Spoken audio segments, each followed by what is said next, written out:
So just as an introduction, I think that it's also important for us to understand that if we have to read the Bible faithfully, we have to begin with its world. So we need to also understand that when God revealed himself, he did not reveal himself in a vacuum.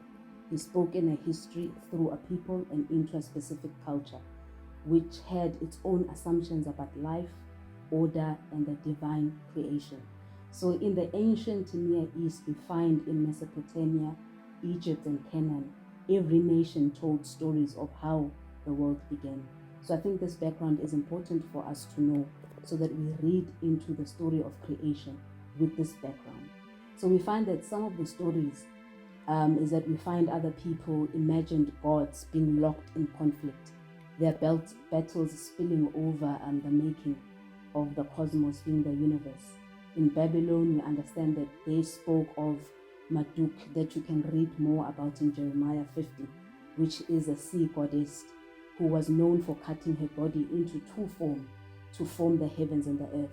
So in Egypt, we see that the creation began when people, or rather people, understand creation to be under the sun god who rose from the waters, abyss, and brought life and light. So these myths answered the deepest questions of people who lived under these times.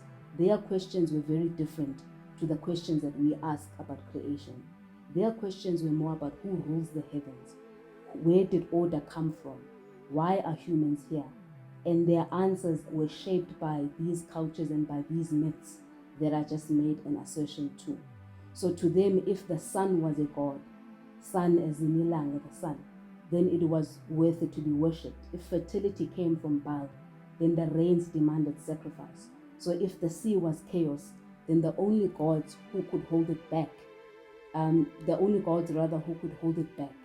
So this is the world in which we find Israel lived in, and these are the assumptions about creation that they had.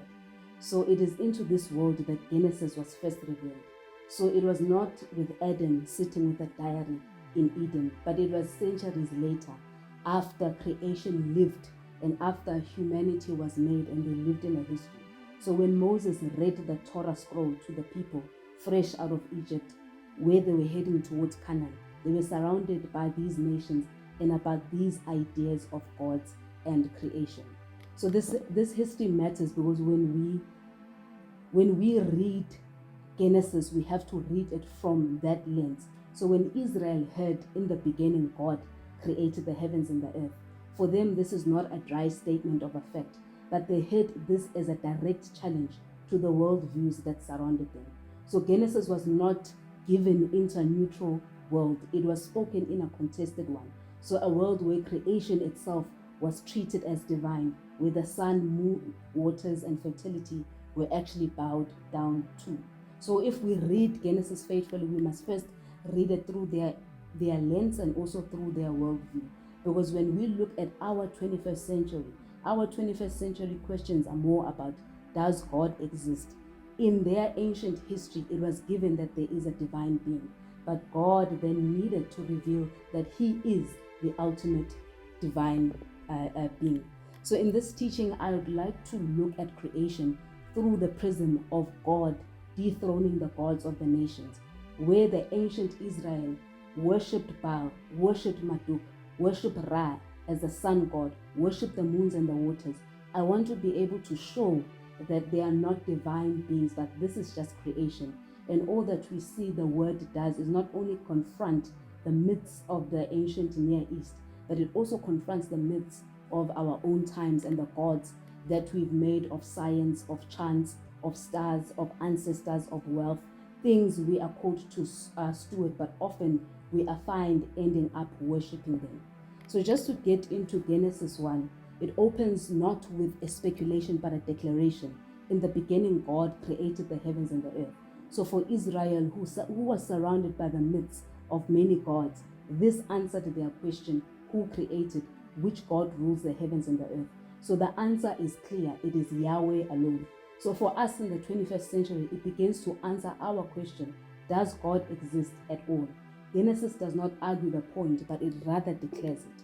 So we see as scripture moves on to verse 2, we describe the scene of formlessness, emptiness, and darkness being the condition before creation takes form. So to Israel's neighbors, this was a realm of chaos, gods of the deep, powers to be feared. But Genesis confronts that fear. There is no rival goddess, there's no monster and no battle. Over the waters hovers the Spirit of God. Before light, before form, before fullness, God is already present. So he is not absent in the void. He is there, and he begins his work in the very place that looks like chaos. So when God speaks in verse 3, Genesis 1, 3 to 5, we hear him saying that let there be light, and there was light. God saw that the light was good. So into the darkness and the void of verse 2, God speaks his first word, let there be light. And the light bursts forth, not as a rival God, not as a cosmic force, but as his creation. From the very beginning, Genesis shows that darkness is not a threat and light is no deity. Both exist only by the command of Yahweh. So in Egypt, when they worshipped Ra, the sun god, and they worshipped him as the giver of life. In Babylon, they worshipped Shamash, was honored as the god of light. Light and sun were just treated as divine powers to be served. Here we see God stripping that divinity away. Light is not a god, it is his handiwork. He creates light even before the sun, showing that even the great star of the day is not ultimate. He alone rules the time and also life. So scripture, as it unfolds from the Bible, it begins to speak of light as more than physical. David says that the Lord is my light and my salvation in Psalm 27. Light becomes a picture of God's presence and saving power. And when the story closes, light is not just the first word of creation, but the final word of the new creation that Revelations 21:23 speaks of, to say the glory of God gives it light, and the Lamb is its light. So we see that as we move on to day 2, the skies and the waters take their place. So God says, let there be a vault between the waters to separate the waters and the sky. So we find that in Babylon, the story that was Marduk killed the goddess Tiamat and split her corpse to form heaven and earth. In Egypt, the sky was imagined as a goddess Nut, her body arced over the world. But in creation, their view was born out of divine conflict or the body of a god. So Genesis confronts that directly. The heavens are not born of violence or the flesh of a goddess. They are a result of God's word. So the sky is not divine, it's simply ordered space, stretched out by the command of Yahweh, and it gives structure to creation. So when nations saw gods to be feared or worshipped, Genesis shows us elements under the rule of God. So scripture also gives us this witness in Job 38, when God asked Job, who shut up the sea behind the doors when it burst forth from the womb, when I made the clouds its garment and wrapped it in thick darkness. God is taking us back to the story of creation and reminding us that he is indeed the ultimate creator. Day 3, we see the land and vegetation being the thing that God focuses on. But what also I found striking is that God separates the waters and sets the sky in place before he brings forth land and vegetation. This order shows his wisdom. The waters from above will water the earth, and the waters below will nourish it. What God orders on day 2 becomes the provision for day 3. So creation is not haphazard and sudden as science claims.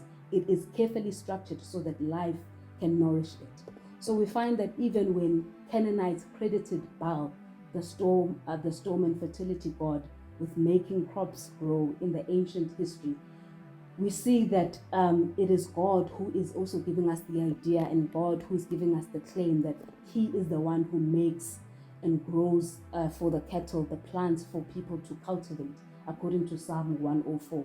He even echoes this more in Jeremiah 5 verse 24, that he gives autumn and spring rains. Seasons are fixed by the harvest. So when people today still put their hope in Mother Nature as if the earth itself provides crops and rain, Matthew 6:25 does remind us that it is God who takes care of his creation. So as we've moved from a space where God in day 1 to day 3, he has formed structure into the world. Now from day 4 to day 6, we see that the creation is more about moving from a space of emptiness and God filling